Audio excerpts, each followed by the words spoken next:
music. Yo, I was waiting for Oprah to come on right now. That was a hell of a roll in. It grabs your attention though. It did. It did. It sure did. That's I call that. So I have different libraries, right? That comes from my good credit library. You're silly for that. All the clean music and the clean tunes, and then I got for Clubhouse, I got Tupac instrumentals. All right. Folks, my name is Otis James. I'm a full-time real estate investor out of the San Francisco Bay Area. I'm a licensed real estate broker in California, licensed real estate broker in Georgia. I'm a long-term hold investor. I am licensed in insurance. I'm not in the insurance business. But so I can speak intelligently about it, I got licensed in it. I spent the better part of 20 years in the multifamily commercial industry, overseeing just short of $650 million in multifamily commercial assets. I ran a mortgage brokerage and a real estate brokerage with my father back in the day. It was called Mortgage of the Rock. We funded just short of $1 billion. On the non-real estate side, on the entrepreneurial side, I started a company, non-real estate company, for $585. That company went on to generate 7 figures in the short time that I had it. Again, I'm a long-term hold investor. I invest all over the country, and I founded the real estate investing training platform called the 4 Data Points Academy, where we take people with zero knowledge and they stay with us for as long as it takes. I don't think people really understand what that means. Like, as long as it takes, it means there's no, you got to get jumped out. Like, if you want to get out, we got to jump you out. Like, blood in, blood out. All right, we got some friends. I got Tavares. I got Country Fella up here. We got Taylor Made and Joan on stage. For those that don't know, we are streaming on YouTube, Facebook, Instagram, and the social audio platform Clubhouse. I'm trying to bring Chatter back into the conversation, but I only got so many phones, and we're gonna try to work them out. But shout out to the folks over at Chatter. We definitely gonna try to get back on. Anybody that wants to come up here on stage, you're more than welcome to. We're gonna be talking about lease options, rent to own, and we're gonna break it down. Now, this actually in our curriculum. This is one of the lessons that we have there, but it's not something that we go over unless they want to go over it on one of our weekly roundups or something like that. But in the 4 Data Points Academy, this is, I guess it could be classified as, creative finance. I don't know, structuring creatively. I don't know where to put this at, but lease options, lease purchases, subject to, all that stuff, I kind of categorize so it's easy for people to refer to them or pull them up through our portal. But today, we'll talk about how lease options. So let's call it rent to own, right? And but before I get into that, I do my best to answer all the questions before I close the room down. And let me see, what's today? Is today Tuesday? So Thursday, I think that there was a couple people that may have still had questions. So if you guys do have questions, feel free to come up on stage. If you're too shy to come up on stage, go ahead and put them in the chat, and I will do my best to answer them. That being said, we're going to rock out for about an hour. I know Instagram only lets me go for an hour, and then it cuts off automatically. And then I don't know where that footage goes. So I don't know if it's in Instagram's basement somewhere on a reel-to-reel when I'm done, but hey, we're going to work with what we got. The abyss. Into the abyss. We have a live event in Houston, February 22nd. And I'm going to turn people into real estate investors. I'm not seasoned, but you're going to leave there with enough information to be effective, right? We're not going to, I can't put 40 years of experience into or exposure into, one day, but we are going to make sure that people leave with the tools and the know-how to at least do the basic real estate investments that can generate some income with that. That is February 22nd at the Hyatt Regency in Galleria. And is it Hyatt Place? That's right next door. They're like connected, right? Our classroom is, I don't know why I'm asking. I've had 4 events there. So we have a classroom at Hyatt Place right next door. We're all staying at I'm staying at the Hyatt Regency. We're doing our meet and greet Friday evening, which is, I believe, the 21st, right? Friday evening from 7 to 9 at the Hyatt Regency. Correct. I say 7 to 9, but I'll just say it starts at 7, and then we'll see how long we go. And then it's a nice place, by the way, too. Yeah, were you there, Taylor Made? I'm from Houston. Okay, all right, yeah. So have you been to one of my events there? No, I haven't been to the events though. Okay, all right, yeah. So this is my 4th event here, and the people that I just like the staff and everybody at Hyatt Regency. So we'll have the meet and greet. we'll just hang out, maybe have a few drinks for a couple hours at the Hyatt Regency on the first level. And the next day, we're going to do the workshop. So we'll go probably about 8:30 to 3:30, and then we'll break. And probably at about 6, we will convene for those folks that have those tickets in my suite. And I have a caterer coming in and making food for everybody and drinks for everybody. And we can just shoot the you know what and maybe talk about some real estate, maybe not. And then Sunday, we're leaving open. We may walk a project. I don't know. I can't make any promises. It really depends on how hard we go Saturday night. If you guys have been to any of our events and you've been up to my suite afterwards, sometimes we stay up. We stay up pretty late. So we'll figure it out. We'll see what happens. All that information can be found on 4datapoints.com, the number 4, DATAPOINTS.com. I'm not a good speller. I've just said that 1,000 times. So if you have any questions, all the information will be there. 4 data points is the 4 questions, by the way, that we ask ourselves every time we are considering a real estate asset, whether it's a condo somewhere or whether it is a 2,000 unit development. We always want to ask those 4 questions. What does it cost? What is the cost to fix up? What's it going to be worth when I'm done? How much income can it generate? Once you know how to find the answers to those questions, then you're able to interpret what it is that these questions tell you. And it tells you a lot of information as to how you can move forward, what type of investment this is going to be. You're ahead of 95% of the new people getting into real estate investing if you can master these 4 questions. If you're interested in the guide that I drafted so that you can understand these 4 questions and what they mean, go to 4datapoints.com and just download it. I think the tab is called 4 Data Points Download because I'm so creative with the names. That being said, Joan, how you doing? I ain't seen you in a minute. I'm doing fine. How about yourself? I'm all right. All right. Joan, you went to the Philadelphia event, didn't you? I did. I'm not going to be able to go to this one coming up, but I did go to the Philadelphia one, and it was very nice. And I made some friends and learned some good information. Do you remember what hotel we were at? One you didn't like? I didn't, but what was it? It was near the airport. I think it was a Hilton or something like that, or something like. And shout out to Hilton. And this just wasn't. There's some very nice Hilton hotels out there, or I don't know if it was a Marriott or what it was, but I got a suite, and when I have people back to my suite, it's got to be big enough to have 20, 25 people there, if that's how many people choose to show up, right? And I don't know, this suite, and this is my first time ever in Philadelphia, first and last, by the way. I probably won't be back to Philadelphia anytime soon. And it looked like it was out of the 70s. It really did. So, and it was by the airport. It was not cool. But Hyatt Regency is much different in Galleria area, and they are very, very accommodating. I love the staff over there, and they take really good care of your boys. So if you're in Houston the weekend of February 22nd, that's my birthday week, by the way. Just in case anybody, what was that? Nobody cares. Okay. All right. Fine. It's fine. Moving on. What's up, Carlos? What's up, Eddie? Eddie, is that a congratulations, man? Is that a new baby you got down there, Eddie Clipper? Congratulations, man. It's a beautiful baby you got.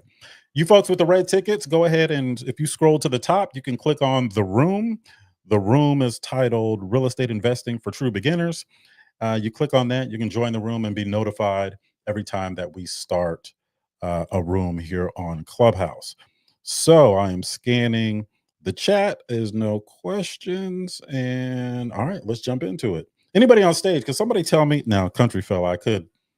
You and our real estate family. So can you tell me what a lease option is? I'm gonna put you on the spot. Going once. Going twice. So when you get over 40, you still got the Bluetooth. Remember the old school Bluetooth? It looked like a operator earpiece. And sometimes us folks over 40, we put our phone down and then we walk away, and you call us and we forget where we put our phone. So he running through the house right now, like I know I put it here next to the fax machine. All right. So a lease option.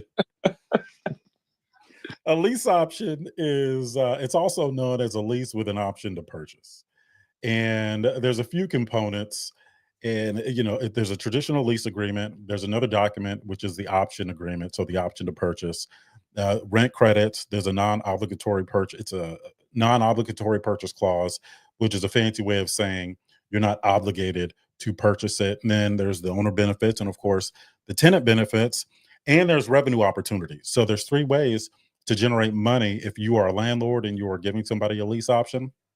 And there's an option fee, there's an increase in market rent, and there's the property sale information. So I'm going to break it down, and this is usually one I just kind of freestyle when we're talking about lease options, but I'm going to try to go from one of the lessons that I drafted today, and we'll see how that works. Now, I'm also one of the folks that is, I'm okay with being interrupted. If you guys have a real estate question, just raise your hand, come up on stage, or put it in the chat. Tavares, if you can kind of scan the chat and kind of let me know what's going on there, that would be cool. What's up, Jeremiah? I got you. Jeremiah Paul Wall down there from our real estate family. And happy anniversary. So your clubhouse anniversary, I think that's what that red balloon means, right? All right. Let's jump into some lease options. Why would somebody do a lease option? If you're going to buy a property, why not just buy it? If you're going to lease a property, why not just lease it?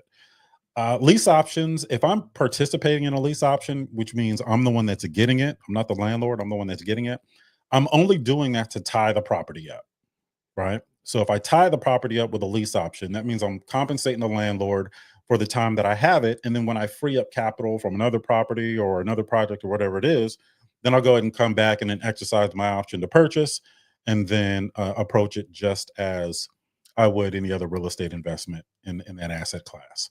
But in the multifamily commercial industry, there was a lot of people that came from other countries on work visas or whatever. They didn't have social security numbers. So they needed time to establish their credit, right? So lease options were a good way to get somebody in a home. They get familiar with the area. There's, a bunch of different benefits to somebody looking for a lease option. And then once they get established or get where they need to be, they can purchase the property or they can not purchase the property. That's why they call it a lease option, because it's an option to purchase. Now, being a landlord isn't just about collecting rent, folks. It's I know it seems that way. And I know Instagram and TikTok, and is TikTok still around? Yeah, I guess TikTok's still around. They make it seem that way, but you've got to understand that landlording is you're running a business, right? And if you have no experience running a business, then you can get in a lot of trouble. So I'm going to break down the lease agreement, and I'm just going to break down the categories, right, for a lease agreement, things that you need to address, and then we'll talk about the differences from a standard lease. All right, is that all right? All right, I feel like that's all right. So a lease agreement is basically, you've got the rental terms, you've got so you got monthly rent that specifies obviously how much rent they got to pay you. You got the payment due date. All of those things are rental terms, right? Lease terms is duration of the lease, and these can be interchangeable, right? People just say terms, they're talking about rental terms and lease terms. But it defines the duration of the lease, which usually coincides with the option period, right? So if we're doing a 2-year options, you could do a 2-year lease. Property use and maintenance, utilities and services, who's paying for that stuff, who's managing that stuff, security deposit, default provisions, what happens if you default, renewal, termination clauses.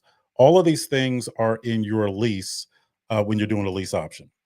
Now, the differences between a standard lease and a lease that you would incorporate for a lease option. See, I get distracted so easy. That's why I don't give me no buttons.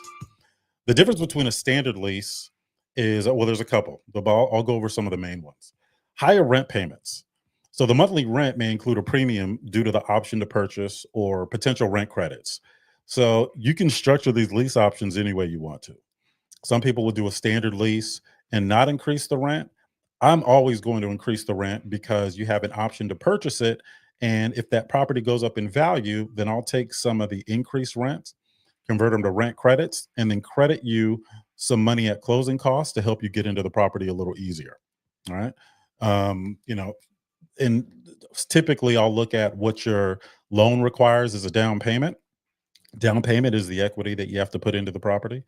And if you're doing FHA or some other conventional loan products, then I can give you 3.5%, 5%. Depends on what state it is too. If it's in California, 3.5 or 5% can be a lot, right? But if in any other state, you should be okay, with the exception of New York and some other high-priced areas. So basically, what it is we talked about you can make money three ways. The option fee, which is a non-refundable fee, you are paying for the right to purchase it at a later date. There is the increase in rent. Okay. And there's some drawbacks to doing that. But again, as real estate investors, we got to look at everything. The increase in rent. And then if you sell it, then there's the profit from the sale. All right. So three ways to do it. Now, so is there any questions about that? Right. It's a lease agreement. I outlined all of the things you have to consider. We know how many ways you can make money from in a lease option. Now I want to get into the option to purchase. So there's key components of the option to purchase. It's the option fee, purchase price, option period, conditions for exercising the option fee forfeiture, financing terms, credit towards a purchase, and contingencies, right? And I'm not going to take a deep dive into each one of those. I'm just going to give you a couple sentences, from each of those topics. Before I go forward, is there any questions with that? Yeah, I want to just get into the option fee forfeiture. Yep. In more detail. Yeah. Well, it's all in the description, forfeiture. So spoiler alert, look, the option fee is non-refundable. If you pay the option fee and you decide not to purchase the property, that's it. It's in my lease options, right? So, it is what it is. And most people that do lease options, the option fee is going to be non-refundable. But the tenant typically pays a non-refundable fee up front to secure the option to purchase the property. This fee compensates the landlord for granting the purchase option and is often applied towards the eventual purchase price if the tenant decides to buy. Often, not always, and it's up to you. And remember, all of this stuff is negotiable, right? The amount is negotiable, and it usually ranges anywhere from 1% to 5%. I've seen people do it as high as 7%. I've seen people do it as low as 0.5%. It really depends on where you are, right? In the Bay Area, option fees are a lot the percentages are a lot lower because the costs are a lot higher. So even though the option fee is a lower percentage, the actual dollar amount is typically higher than most places. All right. Now, purchase price. The purchase price, now we're talking about the purchase price that you set when it's time for them to exercise their option. Okay. The purchase price the tenant can purchase the property is typically agreed upon in advance. So it could be fixed or it can be appraised. So fixed means it's determined when the lease option agreement is signed, or appraised means based on the property's market value at the time the option is exercised. And I want to talk about that really quick. You guys in our real estate family, if you guys ever want to do a lease option and you've never done one before, just bring it to me. I'll do it for you. Right? It's not hard. Well, let me not say it's not hard. Long division isn't hard until you learn it, or is hard until you learn it, right? All right. So option period. Okay. Sorry. Let me talk about that. So when you're talking about the purchase price, you got to understand that there's some things that can happen between the initiation and when they exercise their option to purchase. And let's just say that it's 2 years. Okay. Now remember, they don't have to purchase. Okay. They don't have to purchase. And that's okay if they don't purchase. If I give somebody a lease option, they decide they don't want to purchase, I'm perfectly okay with that. I got the option fee and I got the increase in rent. I can give a lease option to somebody else. They'll do another option fee and I'm going to manage the rent the same way. All right. So, two things I want to discuss. The sale price. Hey, real quick. Yep. What if like someone decides they want to purchase the property like midway into living in the house, like they maybe like been in the house for 6 years, but in the third year you want to buy the house. Yeah, they can in my lease options, they can exercise their option at any time. Okay. Yeah. So whether it's, so I've done 6-month lease options on both sides as a landlord and as the tenant. Right. So it's really what you can negotiate. Now, if you're doing, I tell people be very careful about putting a fixed price for the agreed upon sale price. So if you have somebody that wants to do a lease option and then they plan on exercising their option 24 months out and they're in a 24-month lease agreement, I mean, you can do it. I would just do it 24 months. I wouldn't do 12 months and then have to go through a renewal process and all that. So you do a 24-month lease. Well, what happens if you agree to sell it for 250,000 and the market shifts and it's worth 300,000? You just lost out. You just left 50 grand on the table. And vice versa. What if you agree to sell it for 250,000 and the market shifts and it's only worth 200,000? Well, they're probably not going to exercise their option at that point, or you'd have to make it really easy to get into and get real creative with it. So I will typically do a clause that on the sale price section, I will say at market value at the time of the sale, whatever that is, or purchase, right? Whatever that is. So just be careful with that, right? Doesn't even have to be appraised. You could put language in there that says, what the 3 most recent comparables go for. I've seen people try to do that. I've also seen it backfire, right? Because comparables are not always reliable.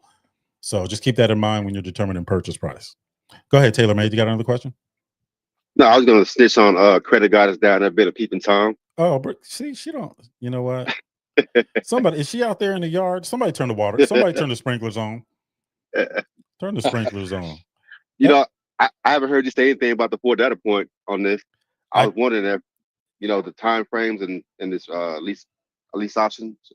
Do you put that up 4 data points in there too? Like, do you? Yeah. So if I'm executing a lease option as the tenant or the optionee, right? Just remember in real estate, if the word sounds like E, that means you're getting something. If it sounds like or, that means you're giving something. So the optionor is the one giving the option. The optionee is the one receiving the option. So if oh shoot, I just lost my train of thought. The 4 data points. So yeah.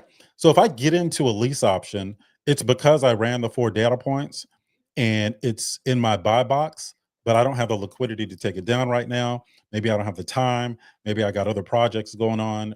I just need to hold it so someone else doesn't take it. So I'm basically saying, look, let me lease it from you for, a few months, and then I'll just exercise my option to purchase it when I'm ready. Right.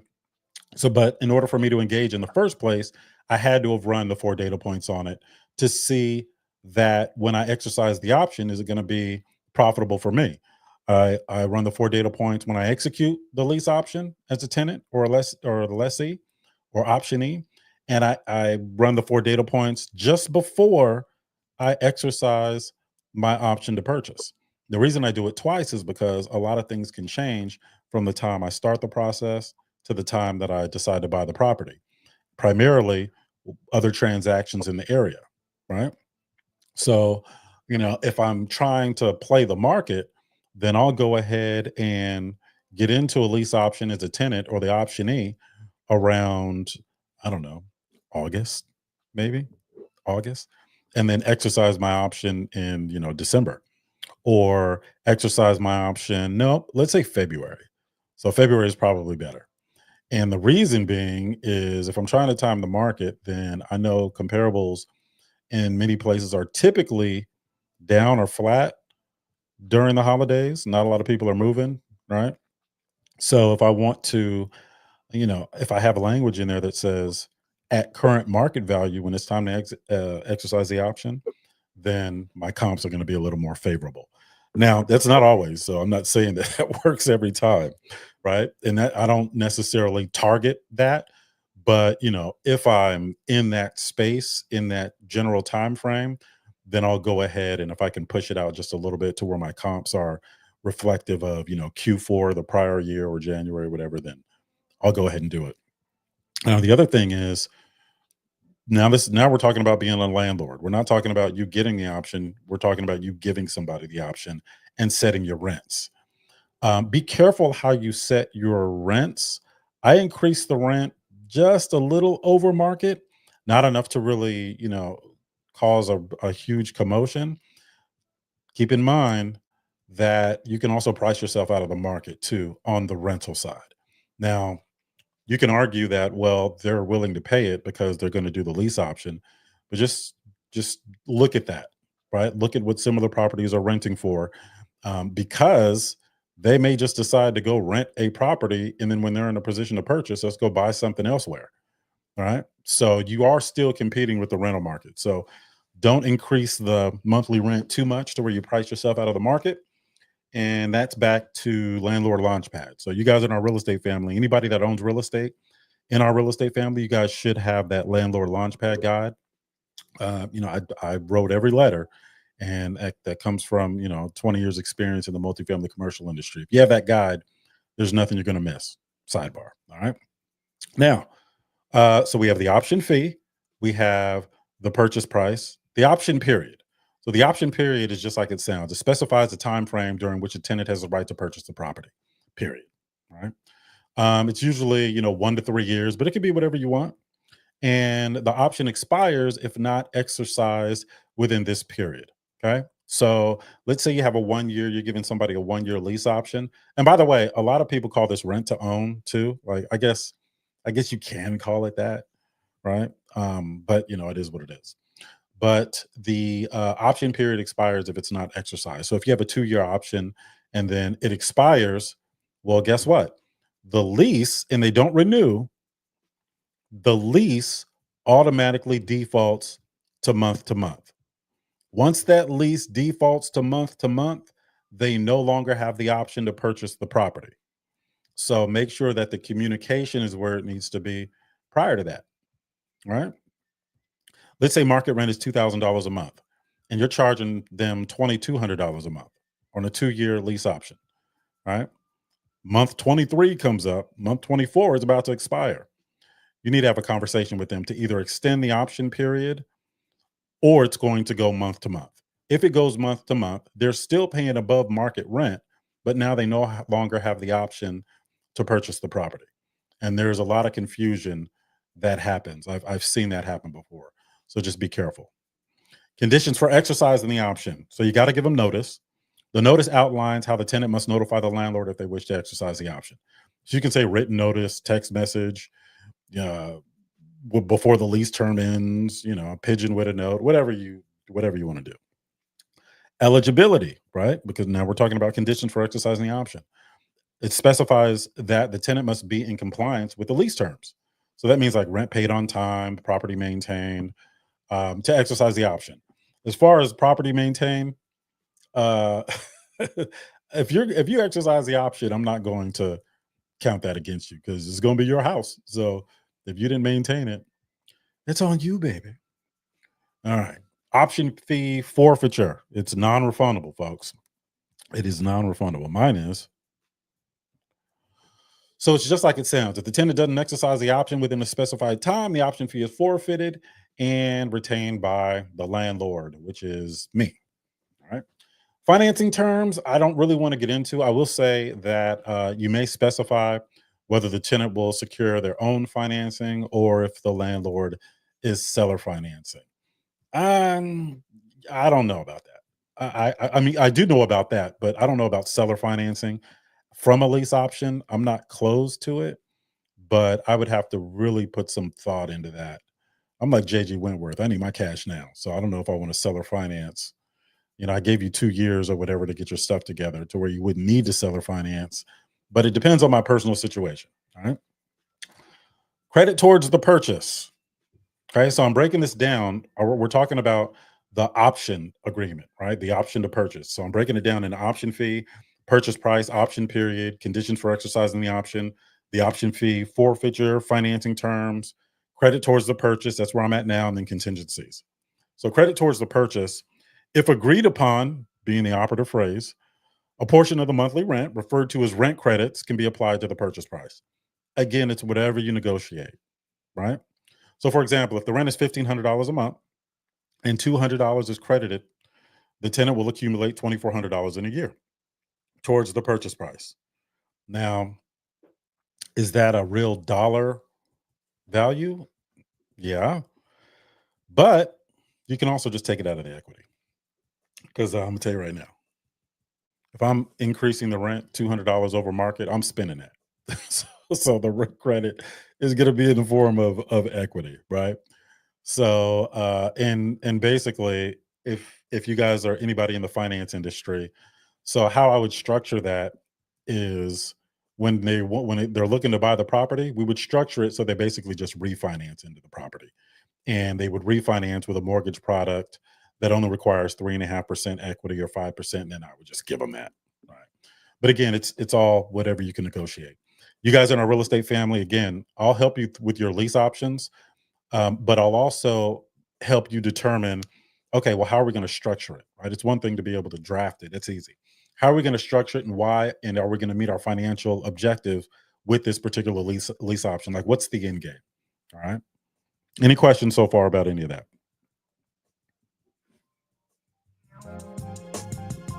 You ever get tired of hearing yourself talk? I be tired of hearing myself talk. I'd be like, dang, man. Let me change my voice up. Let me get some more bass on my voice so I can. All right. I'm back. Hold on. Let me just make an adjustment. All right. Shout out to the people over at Coach for sponsoring this podcast. I'm lying. They didn't sponsor. I got a Coach hat on, though, so I figured I'd give them a shout out.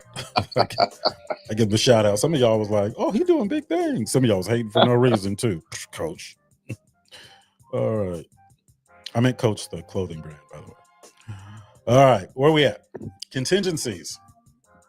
Any conditions that must be met for the purchase to proceed, such as completion of a property inspection or resolution of any title issue. Tell you what. Just come to your guy. Just come to your man. Contingencies we don't have to worry about. Again, you guys in our real estate family will have that conversation. So here's some example scenarios or scenario. A tenant enters a lease option agreement for a property worth $250,000. They pay an option fee of $5,000 and agree to a monthly rent of $1,500 with a $300 a month credited towards the purchase price.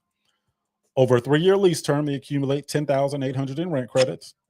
At the end of the lease, if they choose to buy, their effective purchase price is $250,000 minus the $5,000 option fee minus the $10,800 in rent credits. So it leaves $234,200.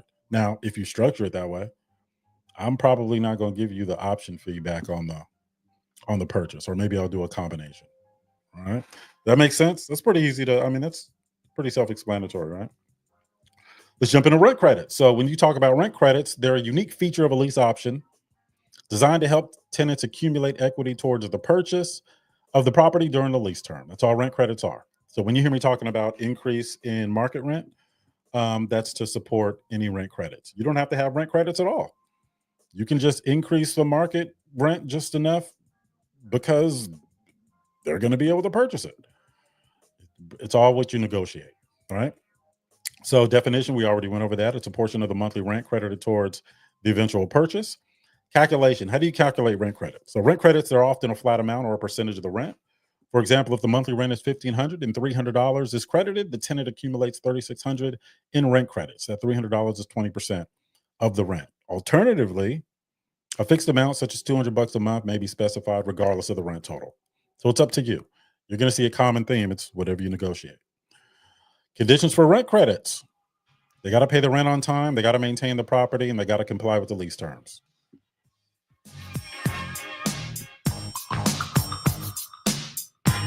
Remy in the building. What's going on, brother? Come up here. What's up, Conscious? What's up, Gloria? Y'all follow the room. Y'all gonna be extended family. All right. All right. What's up, Asia? What's up, Ron? I see you, brother. What's up, Dorothy? Lisa, welcome back. All right. We're talking about lease options, so we're on rent credits. Basically, rent credits is just like it sounds. You're crediting some of the rent towards the final purchase. All right. I'm not gonna spend a lot of time in there because I want to get creative with this. So let's talk about the pros and cons. So we got the landlord pros and the landlord cons. We got the tenant pros and the tenant cons. So landlord pros, it creates an incentive for tenants to stay and take good care of the property. If they're going to purchase it, then they'll probably take better care of it. All right. It provides additional income for a higher rental rate, or with a higher rental rate, right? Because we increase the market rent to support the entire deal. Landlord cons. Requires careful documentation to ensure clarity on how credits are applied. May complicate rental income accounting. Not for me. Those aren't really cons, folks. All right. I actually had to Google some cons. There's no cons outside of what you would experience during a normal tenancy. All right, so it's the same stuff. Now, pros, tenant pros. So it encourages saving towards a down payment while renting, and it helps reduce the purchase price, making the property more affordable. So it makes the property a lot easier to get into. So, folks, you guys that are having credit issues, if you can get somebody to give you a lease option, then guess what? You're already in the property. Then you can negotiate, well, and you don't have to compete with anybody if you exercise the option to purchase. And you can, well, there's a few things you can do, but I'll leave it at that. Tenant cons, non-refundable if the option to purchase is not exercised. It's not really a con, right? You should know what you're getting into before you jump in. And the rent may be higher than market rates to offset the credits. Numbers don't lie, folks. So if it's not a favorable situation, don't do it. I'm not going to get into. I think I'm going to get into some creative stuff, and the non-obligatory purchase. I have a whole section on that. You're not obligated. Spoiler alert. All right. Owner benefits, guaranteed income. You got the option fee income, reduced maintenance costs. Now, if you're doing a lease, no, you can't. You wouldn't really do it that way. So it's typically a single family home you're doing a lease option on, or a townhouse or a condo or something like that. It's not an apartment. Like if you have a fourplex, you're not doing it because they can't buy just one, right? Unless it's condos, but that's a different conversation. So they'll take care of the property, and you can structure it to where they do all the maintenance too, right? So that's an owner benefit. It's somebody that's a landlord, right, who's been burned over and over and over again. So it's a reduction in maintenance costs for you as a landlord. Tenant quality. Tenants entering a lease option agreement are typically more committed to maintaining the property in good condition because they view it as a potential future home. And that mindset can lead to fewer issues with neglect or damages compared to standard renters. They're not transitional, right? So they're going to be there a long time. They're just like long-term tenants. Take better care of the property. Potential property appreciation. Now that could be an owner benefit. But I mean, can you really call that properties are going to appreciate no matter what? And remember, as real estate investors, we have to look at everything, right? We have to look at everything. We have to look at it from all sides. So let's say the property does appreciate, and you have the appropriate language in your lease option that says that the purchase price is going to be at the current market value and it appreciated. The issue is if somebody, let's say it appreciates to 300,000. But let's say it was worth 225 when you started the lease option. One of the issues you may have is that person that qualified at 225,000 may not qualify at 300,000. So now there's some friction there because it's like, look, I want to exercise my option to purchase, but now I can't get financing, and the option fee is non-refundable. That's of no fault of my own. So you have to have language in there that supports that scenario. All right. Other benefits, fewer vacancy periods, flexibility in property disposal. You can release the property. You can offer another lease option agreement. You can sell it on the open market. Market entry for hard to sell properties. That's probably the biggest one right there. If you have a property that's really hard to sell, I would offer it up as a lease option if how the property is currently financed and the disposition will support that, because you just open up your buying pool. Right now, you open up your buying pool, but are they all going to be qualified buyers? Well, you should have a vetting process, right? But you give more people a shot. Rent to own in lieu of having to come up with a down payment is much more attractive than competing on the open market with a bunch of other buyers and coming in with down payments and having a increase and having to be competitive and increase your purchase price. Just anyway, you guys know where I'm getting at. Hey, I have a question. Yep.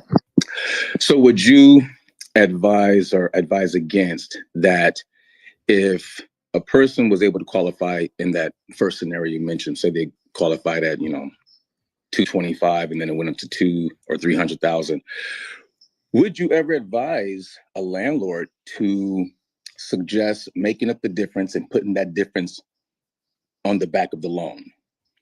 That is, that's actually, go ahead, Tavares. You've been listening. You Have know, you you been know, paying you know, attention? you know. I'm up in here trying to get mine now, but could they put that on the, Yeah. Yeah, because yeah, they obviously, could. They could. okay, They could. There's a, you got to know how to structure that. So but Tavares is would you talking suggest about, that?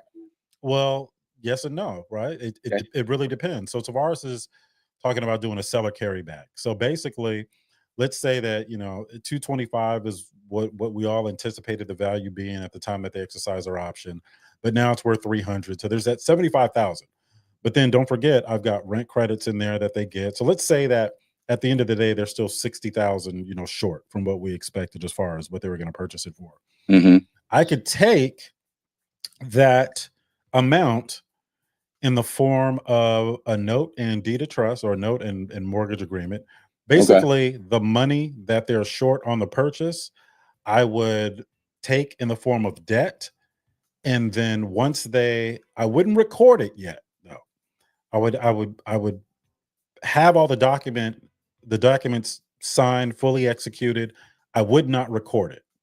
When they got their financing for the property at 225, and whatever portion of that is financing, then I would record a second in favor of me after the fact. The reason why I wouldn't record it yet is because I don't want to interfere with their financing, and I don't want to, if the lender's instructions doesn't allow for additional financing, I don't want to mess that up for them.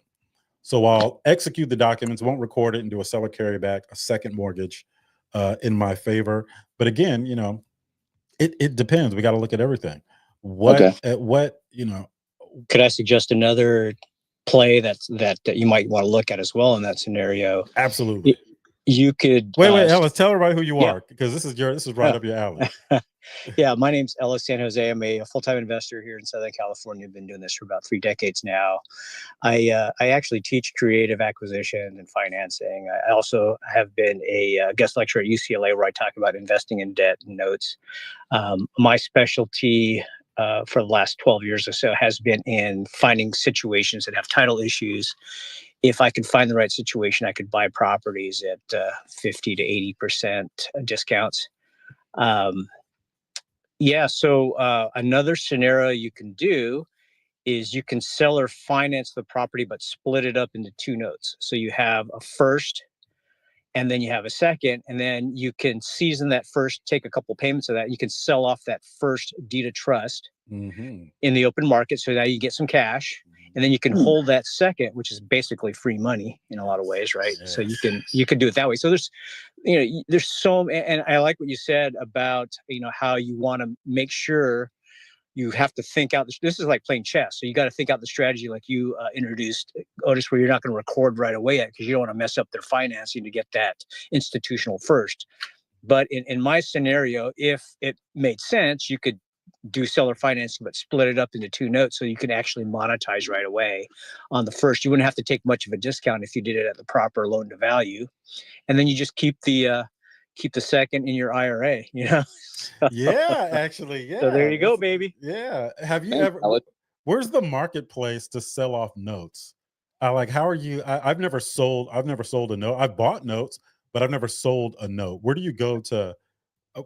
That's all the question I already have. How do you? Let's say you have a note, you want to sell it, Ellis. Yeah. Where do you advertise, or who do you go to? One of the most efficient places is a website called PaperStack. PAPERSTAC. They're kind of a big website where you can see a bunch of paper that's sold. I buy notes individually, but you're not going to get the highest price from me. I usually am going to discount it because I deal with a lot of kind of title problems and dinged up issues like that. But if you do it the way that I'm kind of suggesting, to get the highest price on that note, and I know there's others, but PaperStack is a very good resource to find where you could sell paper and also buy paper as well. PaperStack. All right, I'm gonna have to remember that. That's what's up. Yeah. So if you're in the right market, right? If you're in a market where it's tough to find qualified buyers, and you do the owner finance strategies, and then you do the split funding like I talked about, this is like a really great business model that could really turn your business around. Because now you're like you're saying, you're not in the same you're not in the same competition as everybody else, because you're adding a little bit of a twist to your strategy, right? So Yeah, I like what you're bringing up here. This is great. Amen. Amen. All right. Did that answer your question, Tavares? That's a good way to do it too. Absolutely. Thank you very much. Yeah, it was good question, by the way. Thank you. All right, owner benefits. Okay, mitigation of risk. We talked about. Let me see. Market entry for hard to sell properties. But again, folks, the same theme is you're going to keep seeing pop up. And I was having a conversation with. I've had a few of these conversations where it seems like any positive in real estate investing, you got to look at everything, gets offset somewhere by a negative. And it's just a matter of, okay, well, is this more positive than it is negative?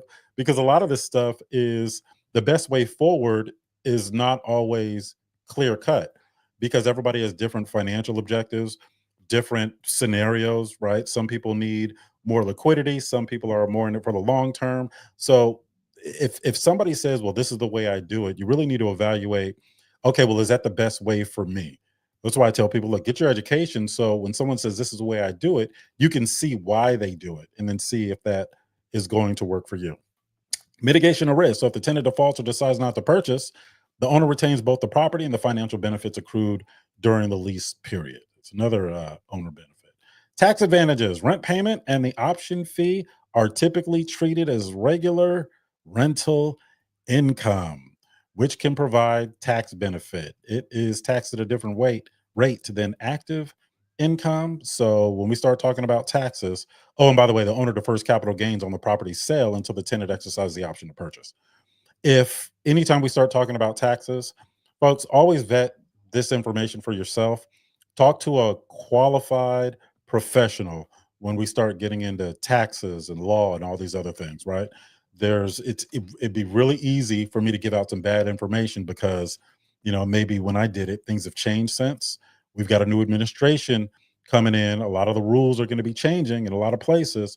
So, you got to protect yourself. Make sure that, you consult qualified professionals and don't go act based on what this guy on the internet told you. This very handsome, milk chocolatey mocha skin sent by an angel guy you saw on the internet. That's all I'm saying. What about rent premiums? Oh, Rent premium. How, how do you structure them inside the lease option? Yeah, so we talked about that. So in the lease agreement, you're just increasing the market rent. You're just increasing the market rent. So how much you increase the market rent is up to you. But just keep in mind, remember I said it always offsets somewhere, right? Yeah, increasing the market rent will give you additional revenue, but you can also price yourself out of the market because then they may just go lease at a traditional place and then buy when they're ready, right? And instead of paying you that increase in market rent, they could just put that in an index fund and save up their 3.5% or 5% that they need. So you can increase the market rent. Just make sure you don't increase it too much. Taylor May, are you part of our? No, I'm talking about rent premiums as far as like putting the payment towards the property, like your rent payment. Okay, maybe I'm not understanding. Like, towards paying for the property. Are you talking about the rent premiums, the rent credits towards the purchase through rent premiums? Like a portion of the rent going to the payment of this of the actual purchase. Mm-hmm. Yeah, so that's what we were talking about, rent credits, right? So and again, you can structure it any way you want to. So if your market rent is $1,500 a month and you charge them $1,700 a month, you can outline in your agreement that $200 a month is going to go towards the purchase. So you can or you can not do it at all, or you can just— That's non-refundable? Yeah, it's always going to be non-refundable. Okay. Yeah, it's always going to be non-refundable. Hey Otis, yes, did you know that if you receive an option fee, it's not taxable until the buyer exercises it? I did not know that. Yeah, right? I didn't know that at all. Very, very cool thing to do. I mean, also, I'm not a CPA, but run it by your CPA. But yeah, that's something. When I learned that nugget, I was like, wow, that's pretty cool. So it's not taxable till exercised. So it shows. So then it shows up on your closing statement somewhere. Yeah. Okay. All right. I didn't know that little tidbit, but thank you, Ellis. What are the benefits for the tenants, the people that are getting the lease option? So there's basically 10. So I'll go over them real quick. One is the path to home ownership. That's the most obvious, right? So a lease option provides an opportunity to test drive home ownership while working towards the goal of buying the property. It also allows a tenant to lock in a purchase price and work towards ownership without the immediate need for a large down payment or perfect credit. Now, lock in a purchase price. Remember, we talked about fixed and appraised. So the language in your agreement is going to determine whether it's a fixed price or whether it is whatever the property is worth at the time they choose to accept or exercise the option. Time to improve their financial standing. This is what I see a lot. So people have some credit option or credit issues, right? They need to improve their credit score. They need to save for a larger down payment. They need to address any financial obstacles that may prevent them from qualifying for a mortgage. So a 2-year lease option, you give them 24 months, you can fix just about anything on your credit within that time. All right. Don't quote me on that. I'm just, 24 months is the industry standard for what it takes to reestablish credit. But talk to, again, a professional. Oh, wait a minute. I am a lender, huh? I guess I am a professional. But we don't lend those kind of loans. We don't lend conventional loans. I only lend asset based, so we don't have to deal with that stuff. Building equity, that's another benefit, right? A portion of the monthly rent, if structured as such, is credited towards a purchase price, effectively building equity over time. So that's a benefit for tenants. It's beneficial for tenants who might otherwise struggle to save for a down payment. So, that's actually a good point. That's more of a mindset thing, right? Like if $300 a month of your rent is going towards the purchase, it's a lot easier doing it that way than saving $300 a month and investing it or putting it into an index fund or whatever, and then taking it out when it's time to purchase. So I didn't think of it that way. But yeah, definitely build equity through rent credits, reduce risks. So unlike a traditional home purchase, a lease option allows tenants to try it before they buy it. If the property, neighborhood, or market doesn't meet their expectations, they can walk away. They're going to leave some money on the table, but yes, they can walk away. All right. Living in the property before buying, potential savings, flexibility, no immediate mortgage qualifications, the opportunity to negotiate, all benefits, all tenant benefits.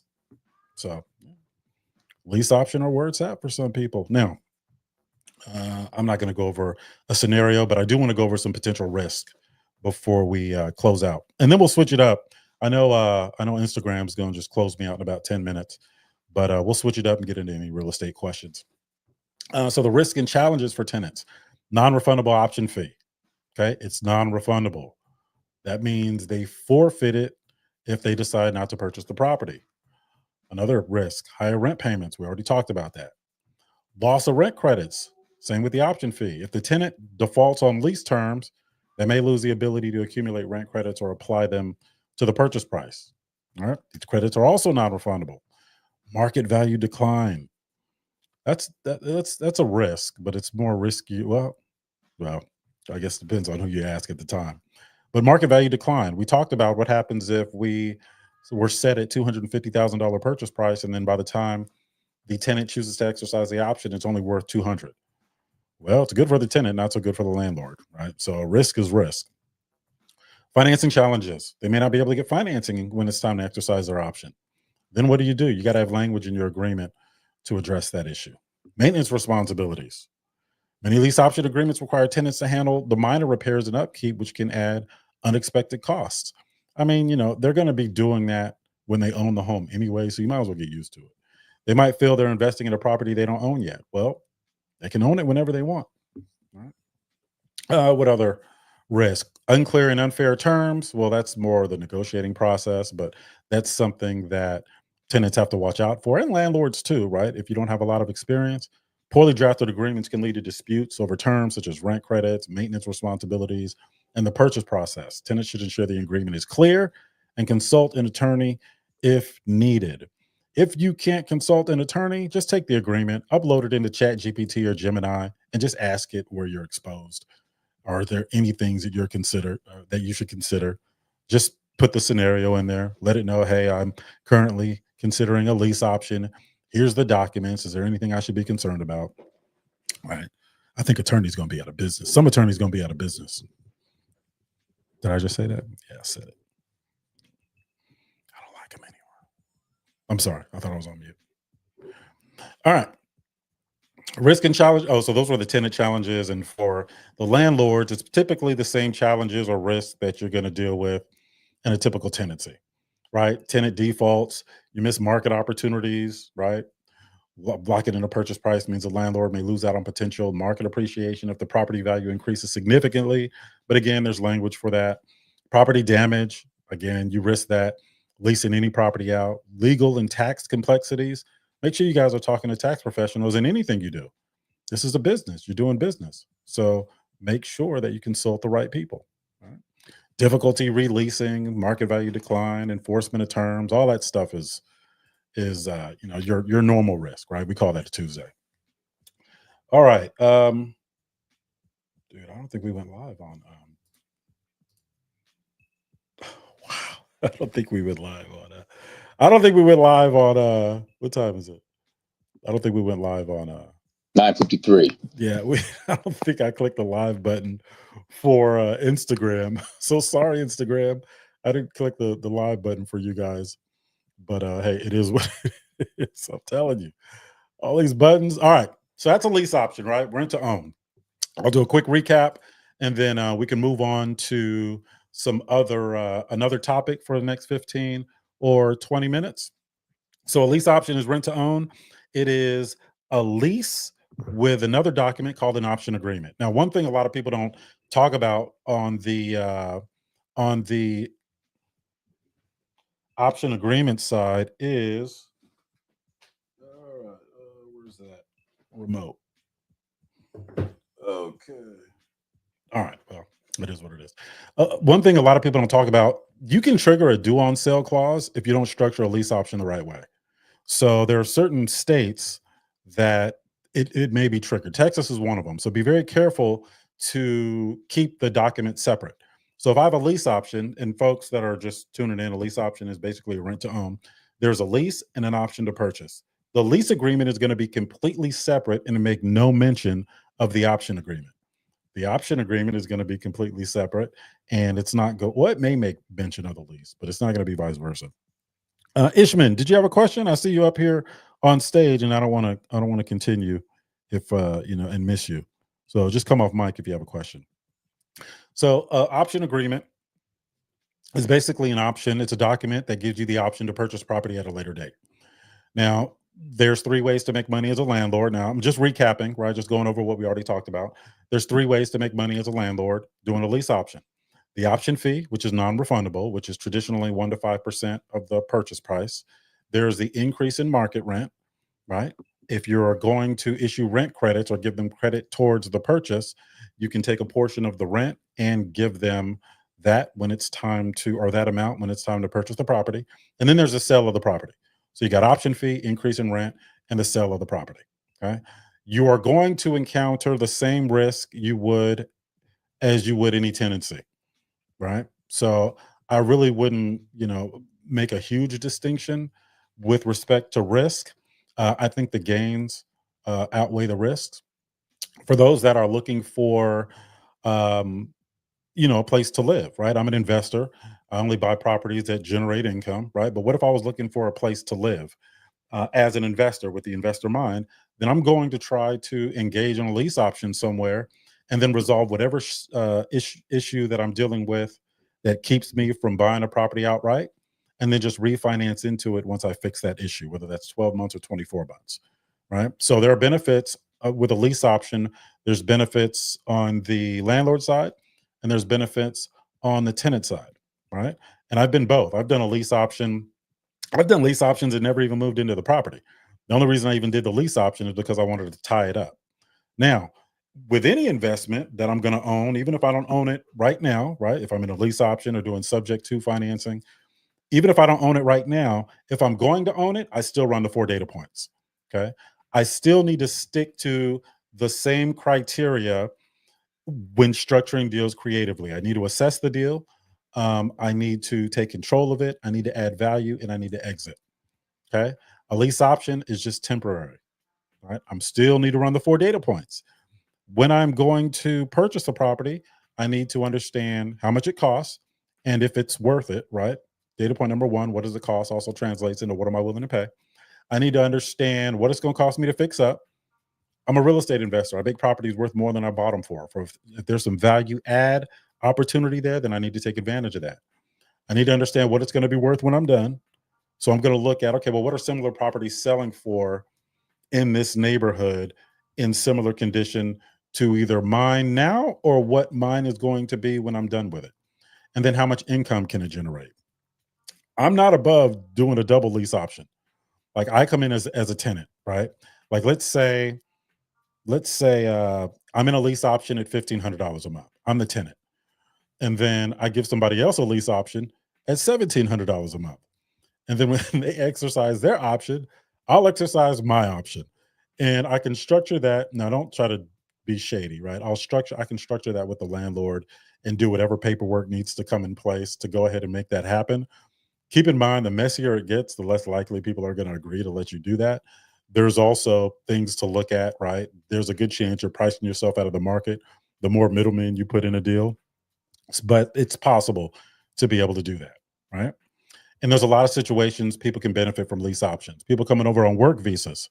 If you market to those folks, like those folks are working, right? And their visas could be in jeopardy if they get out of pocket with respect to what they're supposed to be doing while they're here. So those are actually really good tenants to have. They may not have social security numbers, right? So you still want to do the same due diligence if you're giving somebody a lease option as you would as a typical landlord. Let me not say as a typical landlord, because typical landlords in this country don't know what they're doing, right? It's just a matter of getting taken. All right. Any questions about lease options? Thank you, Ellis, for that information. Oh, master leasing is a great strategy to create. Yeah, amen. Paperstack.com. So buying and selling notes. I'm gonna have to. I wrote that down, so I'm gonna have to look at that as a revenue stream. I created my account already, and it definitely is something worth looking at. Yes, I'm just greedy, man. Like I need quick money, right? I need quick money. You guys that are, but it's a good long-term strategy. Looks really good on your balance sheet.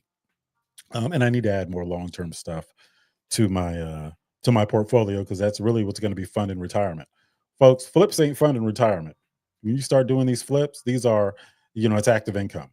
So, the goal is to be somewhere on a beach somewhere and not have to do anything, be anywhere, or work with anyone unless you absolutely want to. The only way to accomplish that is mailbox money. So those checks coming in the mail or in your bank account, it's the most favorable way to go. Tavares, did you have something else? I thought you came off mute again. Oh no, we're good. I just sent you the link to your phone, actually. Okay, cool. Yeah. So yeah, I think lease options are okay. Subject to is okay, but you really have to understand how to do these things. Right? You really got to understand. And if you are, go ahead, Ellis. I saw you come Yeah, off. I was going to say, if you want some mailbox money, that split funding that I talked about, if you put those seconds in solo 401k, those things are amazing, right? So you're not managing properties anymore; it's just paper. Yeah. And if you've got a solo 401k, look at using that and beefing that up with some notes with a split funding technique. It's great.